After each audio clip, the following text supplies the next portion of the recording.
Dan berikut kami ilustrasikan secara sederhana perbedaan penghitungan tahap 2 yang dijalankan KPU dan perubahannya pasca keputusan Mahkamah Agung tanggal 18 Juni lalu.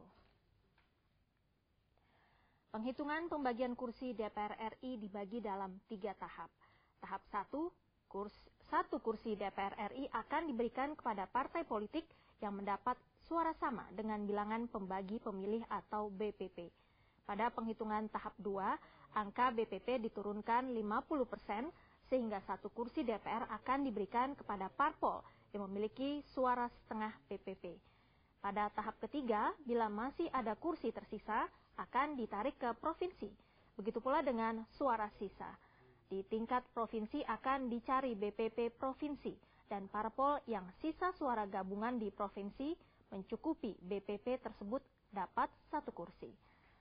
Contoh penghitungan tahap 1 di dapil fiktif A misalnya. Bisa dilihat ini suara masing-masing partai di dapil A. Jumlah total suara di dapil dibagi jatah kursi DPR RI di dapil A sama dengan bilangan pembagi pemilih atau BPP. Dan partai yang memperoleh suara sebanyak BPP dalam contoh ini 70 berhak dapat satu kursi. Ini berlaku kelipatannya seperti bisa dilihat pada partai 4 yang dapat 2 kursi karena jumlah suaranya mencapai 2 kali BPP. Di sini 4 kursi habis terbagi dan tersisa 1 kursi yang belum ada pemiliknya. Sisa kursi yang belum habis terbagi di penghitungan tahap 1 akan diperbutkan dalam penghitungan tahap 2. Di tahap 2 BPP diturunkan 50%.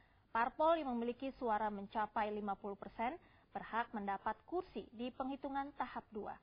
Disinilah terjadi perbedaan pendapat antara KPU dan Mahkamah Agung. Berdasarkan peraturan KPU nomor 15 tahun 2009, suara partai yang dipakai tahap 2 bisa suara dari penghitungan tahap 1. Jadi suara partai yang telah terkonversi menjadi kursi di tahap 1 dianggap hangus.